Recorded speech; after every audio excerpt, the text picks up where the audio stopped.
Hi, this is Sarah Kizak, Lost in Reviews. I'm here with Shiloh and Heath of Skateland, and I'm going to be talking to them a little bit about their movie. Land of an era, something like that.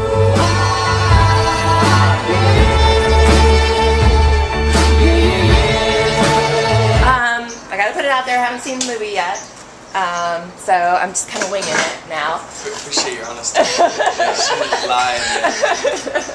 So is this movie about skateboarding? Yeah. I've seen the trailer though, so I've got a general idea of what it's about. I think it's actually opening in Dallas really soon, which is where I'm from. I think they're doing some screenings like end of the month or next month for it. Okay. So I'm pretty excited about that. Yeah, that's awesome. Tell a little about what the film is about. Yeah, sure. Well, you know, it's a story. It's kind of a relevant story for today, but it takes place in 1983 and in East Texas. Is the kind of setting. It's a universal setting too, though. It could be anywhere. Yeah. That's kind of what I was saying earlier. Is that when I read the script, it absolutely could have taken place in my hometown, Northern California. Yeah. But you know, it kind of centers around this group of friends. You know, my character is just graduated from high school and is not really believing in himself enough to kind of take the next step and go to college or become a writer. Because he's a really talented kid. He, you know, it's easier for him to kind of stay in his hometown to work at the place that he worked at in high school, which is Skateland, the roller skating rink, and through these kind of series of events that take place with his friends, with his family, he's kind of forced to make a decision and to take his life back into his own hands and to move on and grow up and kind of pursue his passion and his dreams. It's good.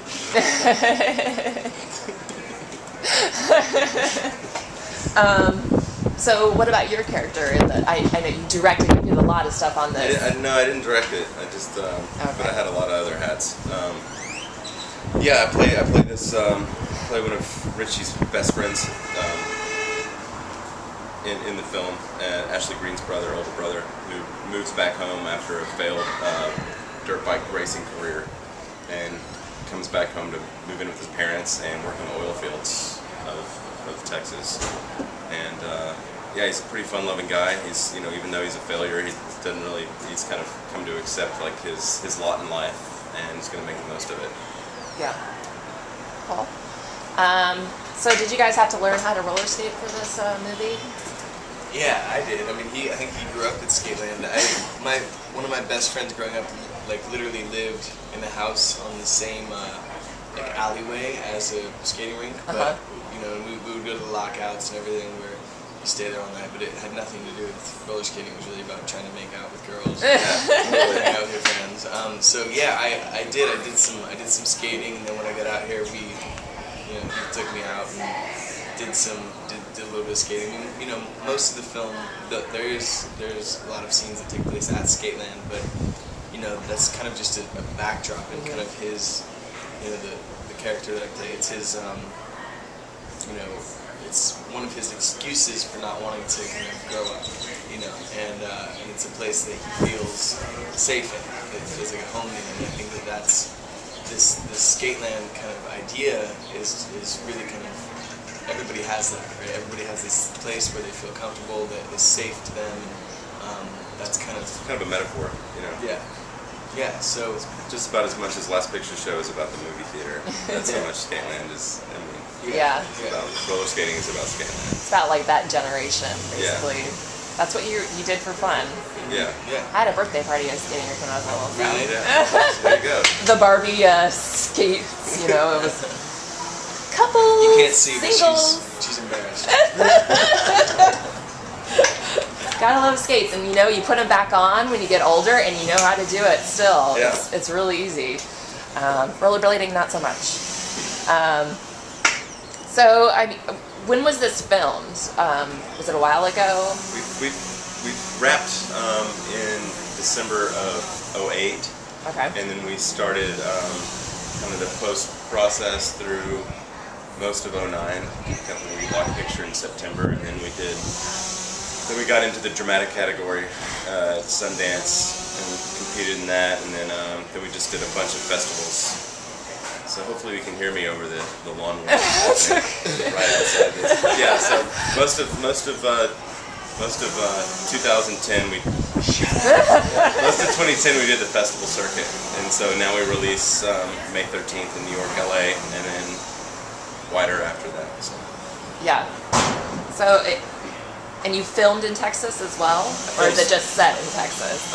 It's we don't ever say Texas. I don't think. Maybe we refer to it once in the film. It's like what Shiloh was saying. It takes place in just middle America. Yeah.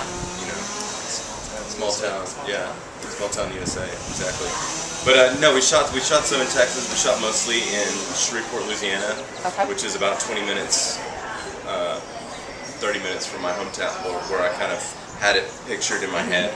But so the topography of that match for the script. So that's what we shot it. They have a good infrastructure there for shooting movies. Yeah. A lot of stuff is shot in Shreveport now. Yeah. Yeah. So where did the idea for the film come from? Just from you growing up, or did you have an idea? Yeah, I've always wanted to kind of have something set around that roller rink that was so important for us growing up when we were kids. And I wanted to romanticize it a bit because the actual Skateland was pretty shitty. So the one in the movie looks really nice. It's like, I don't even know why it's shutting down because it's a really nice place. No one wants to go there anymore. It's so nice and so big. Yeah, no way to fill it up, exactly. But yeah, I just I don't know. I've my brother and I, we've always wanted to do something on that and in that time period, which was such a polarizing time period in the United States and in the South, and it's before the big influx of a lot of culture and MTV and music and fashion. So they're pretty much stuck in the late 70s. So of course it was before any social interaction or and cell phones or anything like that. Yeah. So people had to deal with each other a little more, and I like that aspect. People actually talking to each other, which I don't think people do enough right now. Yeah, no. I was talking to you the other day at the Four Seasons, you were gushing about Ashley Greene in this movie, and that you think that this will give her a broader audience other than Twilight. Obviously, everyone associates her with that right now. A broader audience. Yeah. Well, not broader. I mean, No, yeah. Different type of movie. Yeah. Show off her acting skills and really what she's capable of doing.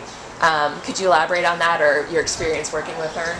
Yeah, I mean, I feel like she's kind of the perfect film actress in terms of her being really quiet and subtle, and then and then kind of watching the performance was really kind of nuanced and quiet, and I think that you know, she's just really a fantastic actress, and I guess, you know, when you do any kind of supernatural or kind of heightened film, you know, sometimes that kind of truth and the honesty doesn't get to shine through. Yeah. And I just think that, I hope that this provides her with kind of some really cool dramatic roles, because she deserves that too. Yeah. So what was the shoot like? Was it a long shoot, a short shoot? I think we shot for 32 days, 32 shooting days. Okay. It was like a regular movie. I mean, it wasn't. Yeah, we were there for a bit. I mean, it was. We didn't pull any stops on the production side of things. We had some amazing crew. We had all Michael Mann and Steven Soderbergh's crew, and Carrie Perkins, our costume designer, did Days Confused. Michael Penn, Sean Penn's brother, was the composer, and Robert Hoffman, who's the editor of Terry Zwigoff movies like Ghost World and stuff. He was our, he put the film together. Yeah. So, on that aspect, we really utilized the funds for the right reasons. Yeah. We had Peter Simon and I who just finished Tree of Life as the DP, so the film looks like a piece of candy. Yeah. It's really pretty. What was the budget like? Was this like a smaller independent film? Yeah, about that. All right, guys, thank you so much. I'm so excited to see the movie when I get a chance to see it. Good to see you again. Thanks so much. Thank you so much. No problem. Bye, guys.